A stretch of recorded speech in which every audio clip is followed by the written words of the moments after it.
Good evening all. Welcome to Daily Prelims Current Affairs program brought to you by Ekam IAS.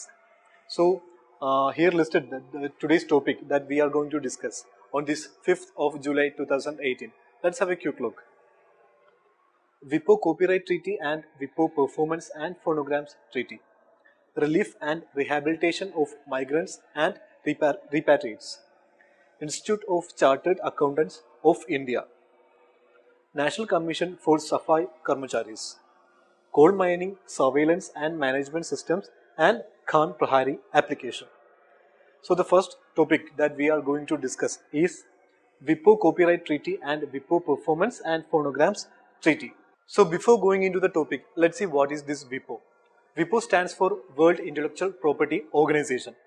It is a specialized agency of United Nations. It aims for protection of intellectual property throughout the world and thus promote creative ideas. Thus promote people to bring up more creative ideas by giving protection. So these two treaties came into existence as a special agreement in Berne Convention. So this WIPO Copyright Treaty aims to protection of work and rights of authors in digital environment.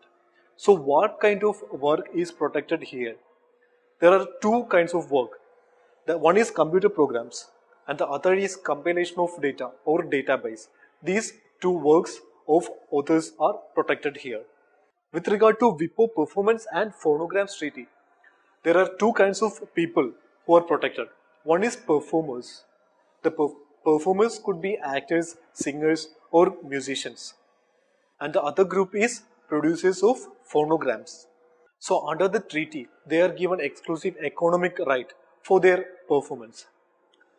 Also, several other rights are given, like right to reproduce, right of distribution, or right to making their product available, etc. As we said earlier, both treaties came up as a result of Berne Convention. Bern is the capital city of Switzerland. So Berne Convention is an international copyright agreement aimed for protection of literary and artistic works. It was adopted in the year 1886. So these treaties, that is WIPO Copyright Treaty and WIPO Performance and Phonograms Treaty, provide a minimum protection of at least 50 years for any kind of work mentioned under it. So the contracting parties have to provide legal remedies against this circumvention, against any circumvention. Both treaties were concluded in the year 1996, but they came into force in the year 2002. So till now there are 96 contracting parties to the agreement, to the treaty. And now India is going to accede to WIPO Copyright Treaty and WIPO Performance and Phonogram Treaty. The Union Cabinet has decided to accede to these treaties, and that was the news. So the next topic is relief and rehabilitation of migrants and repatriates. So it is a scheme under Ministry of Home Affairs. So as its name suggests, it provides relief and rehabilitation to migrants and repatriates. So what kind of people are protected here? It aims to give assistance to refugees, displaced persons, or people, civilians who are affected by terrorism or communal violence, etc. So it is an umbrella scheme. It can be called as an umbrella scheme because there are 8 schemes under it, 8 sub-schemes under it. So this 8 scheme covers different migrants of different areas. For example, one scheme covers refugees from Sri Lanka who stays in Tamil Nadu now.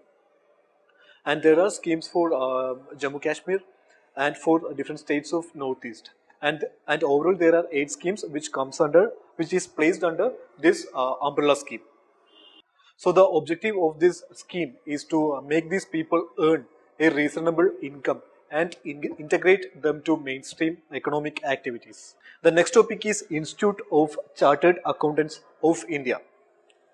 It is an accounting body. It is a national level accounting body of India.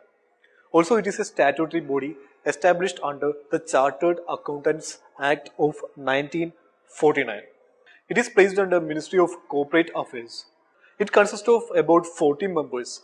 Regarding the organizational structure of the institute, It consists of around about 40 members, out of which 32 are elected by chartered accountants and the rest 8 is nominated by the central government.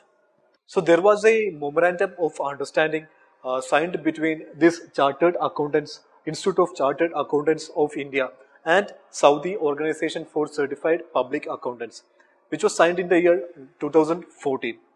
So the Union Cabinet now has given approval for this memorandum of understanding. So the benefit of this memorandum of understanding is that it gives an opportunity to these ICAI members to expand their professional horizons and also to strengthen their capacity. Next topic is National Commission for Safai Karmacharis. The National Commission for Safai Karmacharis was constituted in the year 1994 in order to look into matters of these Safai Karmacharis and their welfare and to make recommendation to the government for their welfare. So when it was constituted in the year 1994, it was established as a statutory body under Safai Karmacharis Act 1993. And the act was for a period of 3 years. Later it was extended till 2004. After 2004, it lost its statutory status and then it worked as a non-statutory body. It is placed under Ministry of Social Justice and Empowerment. The ultimate aim of this National Commission for Safai Karmacharis is that to ensure rehabilitation of all identified manual scavengers in the country. The organizational structure of National Commission for Safai Karmacharis is that it contains one chairman and 4 members, including 1 lady member. But now the Union Cabinet has decided for creation of two more members, 1 vice chairperson and one extra member. That is why the commission is in news. Now the commission consists of 1 chairman, 4 members along with 1 additional member and a vice chairperson, which 2 of which is now created. 2 of the post which is now created. So our last topic is coal mining surveillance and management systems and Khan Prahari application. So recently the Union Minister of Coal, Railways and Finance has launched these 2 programs, that is coal mining surveillance and management system and a mobile application named as Khan Prahari app. So first we will discuss about coal mining surveillance and management systems. So it is a web-based application, web-based program through which unauthorized mining can be detected. So simply we can say that it is a program which helps to identify unauthorized mining. So the program will aid the relevant department for reporting, monitoring and taking suitable action on unauthorized coal mining which is taking place in India.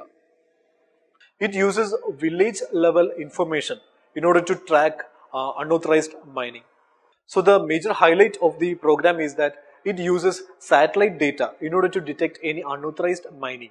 So if a contractor carry out unauthorized mining beyond his allotted area, this program will help to identify such illegal activities. Along with that, they have released another application called Khan Prahari application, which can be downloaded into mobile phones and can be used by anyone.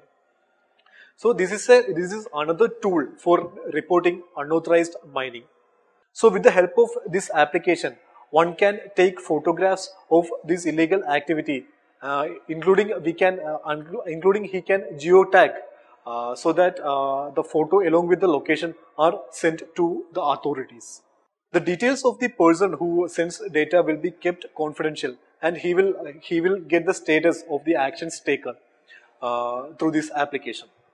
So we can say that these 2 programs, that is coal mining surveillance and management systems and Khan Prahari app, will together provide both satellite and human information in order to tackle this illegal mining which is going on in the country. So that's all for today. For more news and detailed explanation, please go through our daily prelims current affairs material, which you can find it in the link attached in the description box. Thanks for watching.